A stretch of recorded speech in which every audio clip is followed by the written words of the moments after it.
Hello जी, कैसे हो।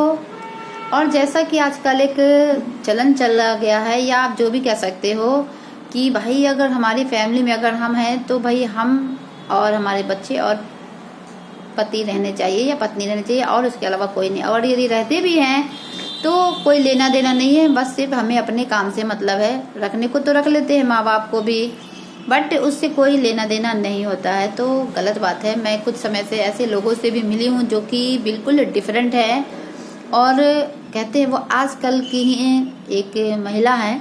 मैं नाम नहीं बताऊंगी क्योंकि कहते हैं कुछ बातें नाम नहीं बताया जाता है, कुछ बातें तो मैं वो शेयर नहीं करूंगी। बट हाँ, जब मैं उनसे बातें करा तो मुझे बहुत ही अच्छा लगा, और मैंने जाना कि आज के समय में भी एक पढ़ी लिखी महिला है।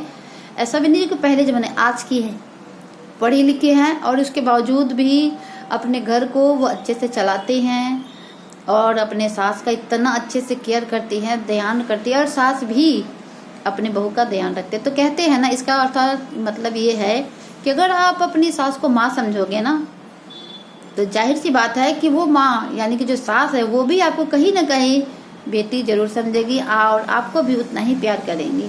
तो अगर आप कहते हैं कि अगर अच्छा करोगे तो आपके साथ अच्छा होगा ना, ऐसा तो नहीं है कि नहीं होगा।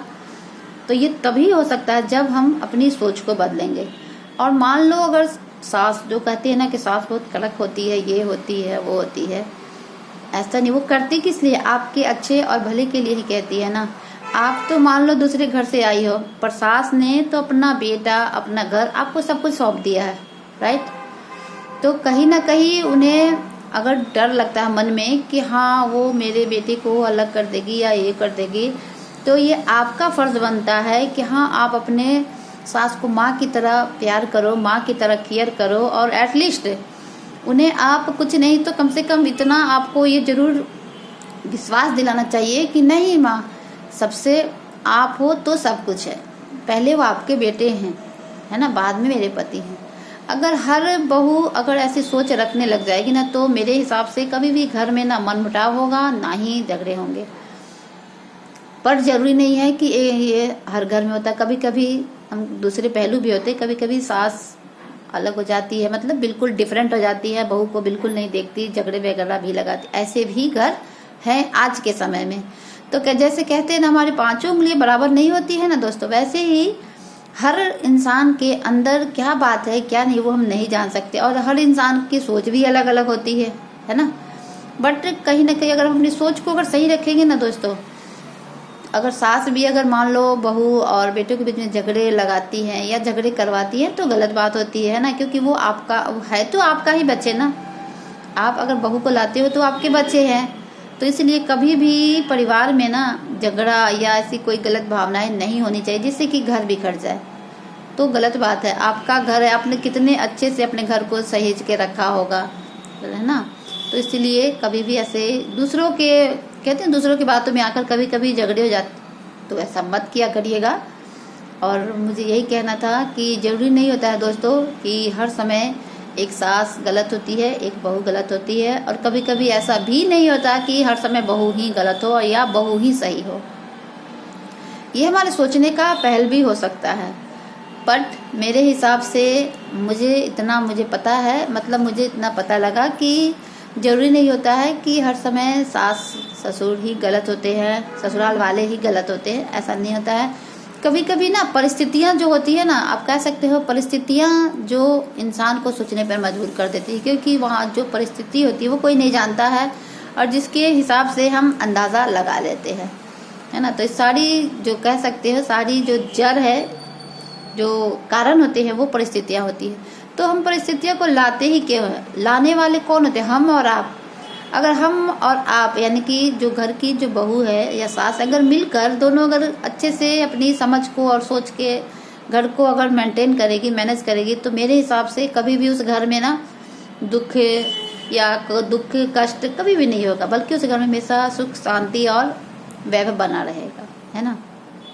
तो इसलिए जरूरी नहीं होता है कि एक तरफा होना चाहिए, अगर दोनों तरफ से हो तो अच्छा होता है, क्योंकि कहते हैं ना एक तरफा कोई काम भी सफल नहीं होता है। तो ये बात दोनों पे लागू होती है, सास पर भी होती है और बहू पर भी होती है। अगर दोनों मिलकर एक साथ अगर घर को अच्छे से सहेज के रखेंगी, चलेंगी, तो जो उनका बीच का लड़का होगा या पति, उसके लिए भी बहुत आसान हो जाएगा, वो दोनों रिश्ते को अच्छे से निभा पाएगा। नहीं तो फिर वो एक तरफा ही रह जाता है लड़का, और फिर बाद में हो जाते हैं कि बेटा हमारा नहीं है। तो इसलिए दोनों तरफ से होना चाहिए, ताकि एक पुरुष के लिए भी आसान हो जाए, क्योंकि पुरुष की ज़िंदगी भी कोई आसान नहीं होती, उनके लिए भी बहुत कठिन होती है कि एक माँ का साथ दूँ कि पत्नी का, क्योंकि माँ जन्म दी है तो पत्नी ने हमें जीवन भर साथ देगी। तो मेरे हिसाब से उनको दोनों का साथ देना चाहिए, क्योंकि दोनों एक पुरुष के लिए बहुत इम्पोर्टेंट है लाइफ में, क्योंकि माँ आजीवन तो नहीं रह सकती है पर पत्नी रहती है, इसलिए दोनों का महत्व बहुत ज़रूरी है ज़िंदगी में पुरुष के लिए। तो दोनों का साथ कैसे मेंटेन करें, इसमें अगर हो सके तो सास और बहू दोनों को अगर एक पुरुष का सहयोग देंगे ना, तो उनके लिए भी आसान हो जाएगी, लाइफ में कोई प्रॉब्लम नहीं होगा। तो कहने का मतलब है जैसे कि शंकर भगवान का परिवार कितना साथ में अच्छे लगते हैं ना, तो इसलिए हमें कोई भी काम करे ना, तो परिवार के जो लोग भी हैं अगर एक दूसरे का सहयोग करे, सपोर्ट करे ना, तो देखिएगा उस घर में कभी भी कोई तीसरा आदमी आकर आपको कुछ नहीं कह सकता है। बट ऐसा होता नहीं है, हमारे घर में अपनों की बातें कम सुनते हैं और दूसरों की बातें ज़्यादा सुनी जाती है, ज़्यादा इम्पोर्टेंट देते हैं लोग। तो यही है दुनिया का सच कहिए या जो कहिए, मैंने जो मुझे लगा मैंने वो शेयर करी, क्योंकि मैंने आपको पहले ही बोला मैं ऐसे वैसे वीडियो अपलोड नहीं करती हूँ। मैं चाहूँ तो जैसे लोग करते हैं वीडियो बनाओ, व्यूज़ का ये बनाओ, तो मुझे वो पसंद नहीं है, क्योंकि मैं चाहती हूँ कि मैं वो बनाऊँ जो कि रियल लाइफ से हो, लोग कुछ सीखे कुछ समझे, है ना। तो मैं अपनी राय आप लोगों को बताई, आगे आप लोगों की मर्जी। अगर अच्छा लगे तो लाइक शेयर और सब्सक्राइब जरूर करिएगा। और हाँ, परिवार में हमेशा मिलकर घुल मिल कर रहना चाहिए, क्योंकि पांचों उंगलियां बराबर नहीं होती हैं। ठीक वैसे ही परिवार में जो सभी लोग रहते हैं ना, माँ बाप भाई बहन भाभी भैया सब कोई, तो वो सभी लोग एक जैसी सोच नहीं होती, सबकी सोच अलग अलग होती है। तो इसलिए हमें सबको साथ लेकर चलना चाहिए, है ना। तो यही कहना था, छोटी सी बात। यदि अच्छा लगे तो लाइक शेयर और सब्सक्राइब जरूर करिएगा। Thank you.